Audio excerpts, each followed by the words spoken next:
जय हरी शेतकरी मित्रांनो, कर्जमाफीचा शासन निर्णय जाहीर झाला।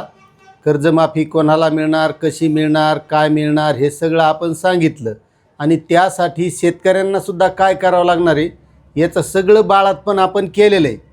मात्र आता नेमकी सरकारकडून सांगण्यात येतं आहे की 56 लाख शेतकऱ्यांना ही कर्जमाफी दिली जाणार आहे आणि 36,000 कोटी रुपयाची तरतूद या कर्जमाफीसाठी केलेली आहे आणि यामुळे सरकारवर 25,000 कोटी रुपयांचा बोजा पडणार आहे। पण यामध्ये महत्त्वाचा प्रश्न आहे की नेमकी किती शेतकऱ्यांना ही कर्जमाफी मिळणार, किती शेतकरी यामधून वंचित राहणार का ठेवले जाणार। कारण याही अगोदर या सरकारनं 2017ला कर्जमाफी दिली होती आणि त्या 2017च्या कर्जमाफीमध्ये बरेचसे शेतकरी हे वंचित राहिले होते। आता त्याबद्दल तुम्हाला मी सांगणारच आहे की नेमके किती शेतकरी वंचित राहिले होते आणि त्यांच्यासाठी शासन निर्णय 500 कोटी रुपयाचा आता काढण्यात आला होता। मात्र महत्त्वाचा प्रश्न याच्यात हा पडतो की या अगोदर सरकार कोणतंही असो, सरकारहून आपल्याला देणं घेणं नाही। 2017ला कोणतं होतं, 2019ला कोणतं ना आता कोणतं आहे, मात्र सरकार ही व्यवस्था एकच आहे। आणि मग या अगोदर 2017ला कर्जमाफी दिली गेली, त्यानंतर 2019ला कर्जमाफी दिली आणि आता ही 2026ला कर्जमाफी दिलेली आहे। मात्र आतापर्यंत बरेचसे शेतकरी आणखीही जे 2017च्या अगोदर कर्ज घेतलेले आहेत, जे 2019च्या अगोदर कर्ज घेतलेले आहेत, असे शेतकरी आत्ताही कमेंट करीत आहेत की आमची ही कर्जमाफी होणार का। मग त्यामध्ये काही 2012ला घेतलेले आहेत, काही 2009चे आहेत, मग काही 2018चे आहेत, काही 2016चे आहेत। मग महत्त्वाचा याच्यात प्रश्न हा पडतो की 2017लाही कर्जमाफी दिली, 2019लाही दिली आणि तरी पण त्या अगोदरचे बरेचसे शेतकरी हे कर्जमाफीपासून वंचित आहेत। मग आता हे वंचित का राहिले होते हा एक प्रश्न आहे।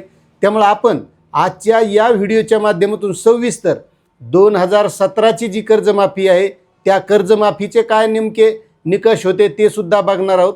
त्यानंतर 2019च्या कर्जमाफीचे काय होते ते सुद्धा बघणार आहोत। म्हणजे या माध्यमातून जे वंचित शेतकरी आहेत यांच्यासुद्धा लक्षात येईल आणि आता या कर्जमाफीमध्ये जे शेतकरी पात्र होतील त्यांच्यासुद्धा लक्षात येईल की यापुढं पुन्हा आपण वंचित राहू का काय होऊ। म्हणजे पुढचं काही सांगता येत नाही, मात्र जे मागं झालेलं आहे आपल्याला ते बघायला काही हरकत नाही।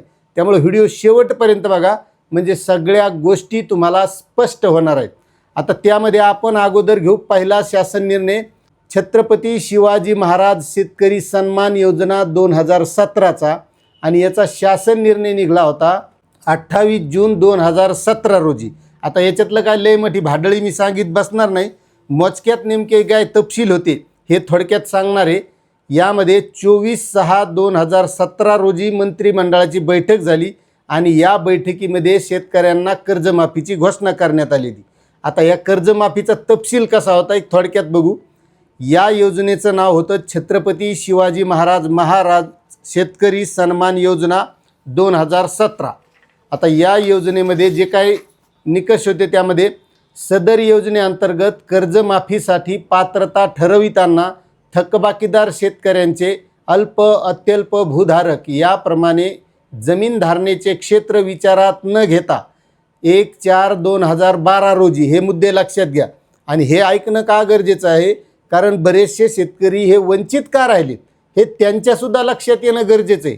नाहीतर काय होतं आहे, एवढ्या कर्जमाफ्या मिळाल्या आणि तरी शेतकरी वंचित काय आहेत का। मग यामध्ये शेतकऱ्यांच्या चुका आहेत का सरकारी धोरणांच्या चुका आहेत, ह्या सगळ्याच्यात लक्षात येतील। त्यामुळं आपल्याला या जुन्या ज्या काही कर्जमाफ्या झाल्या होत्या का त्याबद्दलची माहिती अगोदर घेणं गरजेचं आहे, म्हणजे सगळ्या गोष्टी स्पष्ट होतील।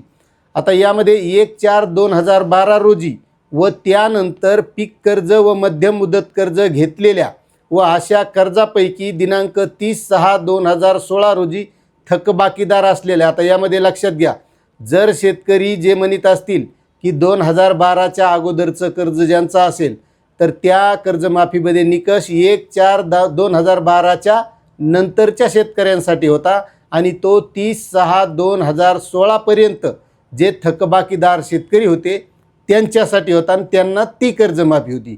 या निकषाच्या अधीन राहून ही कर्जमाफीची घोषणा दिलेली।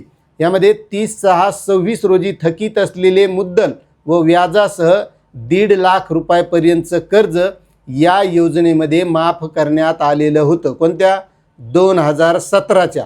हे महत्त्वाचं समजून घ्या. आणि यामध्ये जे काही प्रोत्साहन दिलेलं होतं ते प्रोत्साहन म्हणून 25,000 रुपये अनुदान त्यामध्ये दिलेलं होतं. आता प्रोत्साहनपेक्षा कर्जमाफी मोठी असते, त्यामुळे आपल्याला कर्जमाफी महत्त्वाची आहे. आता यामध्ये निकष काय होते? तर यामध्ये या योजनेअंतर्गत प्रोत्साहनपर लाभ देण्यासाठी शेतकरी कुटुंब, कर्जमाफी देण्यासाठी शेतकरी कुटुंब हा निकष महत्त्वाचा होता. आणि त्या कुटुंबात पती पत्नी आणि 18 वर्षापेक्षा कमी असलेला मुलगा हे पात्र होते. पात्र शेतकरी कुटुंबातील कर्जमाफीच्या अनुज्ञेय रकमेत कुटुंबातील कर्जदार शेतकरी महिला असल्यास त्यांच्या कर्जाच्या रकमेचा या योजनेखाली प्राधान्याने विचार करण्यात येईल. या योजनेसाठी केवळ राष्ट्रीयकृत बँका, खाजगी बँका, ग्रामीण बँका, जिल्हा मध्यवर्ती बँका यांनी दिलेले शेतकऱ्यांसाठी पीक कर्ज, मध्यम मुदत कर्ज विचारात घेण्यात येणार होतं. बरोबर. आता हे असे जे काही निकष होते या निकषा आधारे ती कर्जमाफी दिली होती. आणि त्याही कर्जमाफीमध्ये आमदार, खासदार, जिल्हा परिषद सदस्य, महानगरपालिकेचे नगरसेवक, नगर परिषदेचे नगरसेवक, विविध संस्थांचे अध्यक्ष ते वगळून हे सगळे वगळून कर्जमाफी दिली होती. आता तुम्हाला सांगतो त्या वर्षीच्या आता 31 मार्च 2026 रोजी त्या कर्जमाफीबाबत म्हणजे आत्ता एक शासन निर्णय काढला होता. आणि या शासन निर्णयामध्ये त्यावेळेसचे बाकी राहिलेले शेतकरी पात्र होते तरी पण त्याला कर्जमाफी दिली नव्हती. त्याच्यासाठी हा शासन निर्णय काढला होता. आणि यामध्ये पात्र शेतकरी होते त्या कर्जमाफीमध्ये 50,60,000 शेतकरी. आणि लाभ दिला होता 44,04,000 शेतकऱ्यांना. आणि उर्वरित पात्र असून सुद्धा राहिलेले शेतकरी होते 6,56,000. आता मला सांगा 2017ची कर्जमाफी आणि 31 मार्च 2026 रोजी त्या उर्वरित शेतकऱ्यांना तेही त्यांना न्यायालयात जावं लागलं होतं. ह्या कर्जमाफीत पात्र असून रक्कम मिळाली नाही म्हणून न्यायालयात जावं लागलं होतं. आणि त्यावेळेस न्यायालयाने हे आदेश दिले होते. त्यानुसार हे 6,56,000 शेतकरी पात्र असून बाकी राहिले होते. आणि या शेतकऱ्यांसाठी 5,975 कोटी 51 लाख रुपयाची गरज होती. आलं का लक्षात? 5,975 कोटी 51 लाख रुपयाची गरज. मात्र या 31 मार्च 2026च्या शासन निर्णयाने यांना फक्त 500 कोटी रुपये वितरित करण्याचा शासन निर्णय काढला होता. हे मुद्दे समजून घ्या. आता जरी वाटत असला आपल्याला आता कर्जमाफी मिळाली ना आपल्याला लाभ मिळणार आहे, मात्र त्यावेळेसचे सुद्धा शेतकरी वंचित राहिले. त्या वंचित शेतकऱ्यांची जेवढी रक्कम होती तेवढी सुद्धा आताही न्यायालयानं सांगितल्याच्यानुसार दिलेली नाही. आता कुठं 500 कोटी रुपये या शासन निर्णयाने वितरित करण्यात आले आहेत. तो शासन निर्णय 31 मार्च 2026चा. हा झाला विषय 2017च्या कर्जमाफीचा. आणि त्याच्या अगोदरचे आता शेतकरी आणखीही वंचित राहिलेले. आता दुसरी कर्जमाफी आहे 27 डिसेंबर 2019चा शासन निर्णय. या कर्जमाफीचं नाव होतं महात्मा ज्योतिराव फुले शेतकरी कर्जमुक्ती योजना 2019. आता हिची काय लय भाडळी नाही सांगणार पण थोडक्यात सांगणार आहे. आता हे जे शासन निर्णय या शासन निर्णयाने 24/12/2019 रोजी झालेल्या मंत्रिमंडळ बैठकीत राज्यातील शेतकऱ्यांना कर्जमुक्ती देण्याबाबत हा निर्णय घेण्यात आलेला आहे. या योजनेचा तपशील असा आहे. या योजनेचं नाव होतं महात्मा ज्योतिराव फुले शेतकरी कर्जमुक्ती योजना 2019. आणि आता या कर्जमाफीमध्ये या शेतकऱ्यांना म्हणजे आता आपली जी चालू कर्जमाफी आहे हिच्यामध्ये ज्या 2019च्या पात्र शेतकऱ्यांना फक्त 50,000 रुपये मिळणार आहेत. आता या योजनेअंतर्गत शेतकऱ्याकडील तारखा लक्षात घ्या. जे शेतकरी 2017ला पात्र नव्हते आणि 2019लाही पात्र नव्हते त्या शेतकऱ्यांनी लक्षात घ्या. 1/4/2015. आता जी 2017ची होती ती 31/3/2015 होती. म्हणजे तिथपर्यंतचे सगळे शेतकरी. आता तिथून पुढे घेतली कोणती?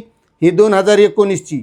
1/4/2015 ते 31/3/2019 पर्यंत उचल केलेल्या एक किंवा एकापेक्षा जास्त बँकातला असन ते कर्ज हे सगळं मिळून त्याचं पीक कर्ज, अल्पमुदत कर्ज, व्याजासहित असं हे जे कर्ज आहे ते 30/9/2019 पर्यंत थकीत असणाऱ्या कर्जासाठी ही 2 लाख रुपयापर्यंतची कर्जमाफी होती, बरोबर.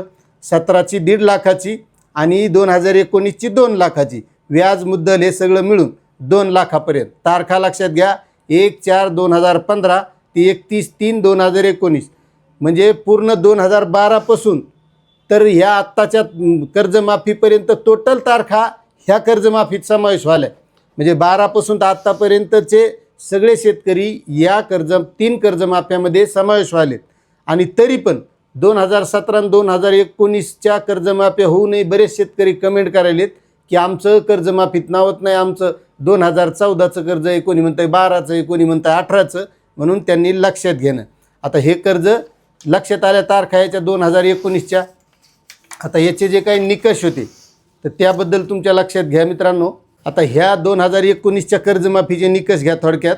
कर्जमुक्तीचा लाभ देत असताना वैयक्तिक शेतकरी हा निकष गृहीत धरण्यात येईल.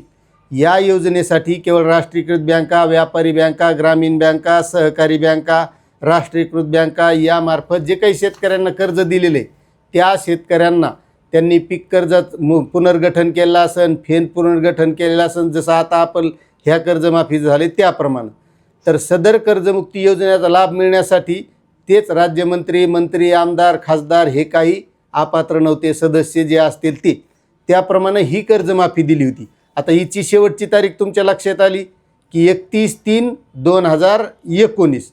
आणि आत्ता जी कर्जमाफी देण्यात आलेली आहे ती कर्जमाफी आपल्याला या शेतकऱ्यांना मित्रांनो 1/4/2019, म्हणजे लक्षात घ्या 2012 पासून कर्जमाफीत शेतकरी जे घेतलेत ते डायरेक्ट 31/3/2025 पर्यंत, म्हणजे थकबाकीदार, म्हणजे थकबाकीदार कुठपर्यंत, शेवटची तारीख 30/9/2025 पर्यंत थकबाकीदार असणारे शेतकरी. मग मला सांगा, आता ह्या कर्जमाफीची तर अंमलबजावणी व्हायचीच राहिली, ही सगळी झाल्याच्या नंतर याच्यातून पुन्हा का वंचित राहतात का काय ते पुढं आपल्याला पाहावं लागेल ज्यावेळेस ह्या कर्जमाफीची सगळी प्रक्रिया होईल. मात्र या 2 कर्जमाफ्या झाल्या, ही 2017ची आणि 2019ची. मग मी आता तुम्हाला सांगितल्याप्रमाणे 2012 पासून घेतलेले आहेत याच्यात शेतकरी जे अल्पमुदत पीक कर्ज कोणत्याही बँकेकडून घेतलेलं 1.5 लाखाची पहिली आणि 2 लाखाची दुसरी, तरीही या माध्यमातून शेतकरी वंचित राहिलेत कसे, हा सगळ्यात मोठा प्रश्न आहे. आणि त्यामुळं आता जी कर्जमाफीची घोषणा केली हिची आता अंमलबजावणीला सुरुवात झाली. मग आता पुढं या कर्जमाफीतून पुन्हा काही वंचित राहतेत का? आणि जसं 2017च्या कर्जमाफीतले पात्र असून सुद्धा शेतकरी त्यांना आता म्हणजे 500 कोटी रुपये वितरित करण्यात आलेत, मग तसं पुढं काय होतंय हे आपल्याला पाहावं लागेल.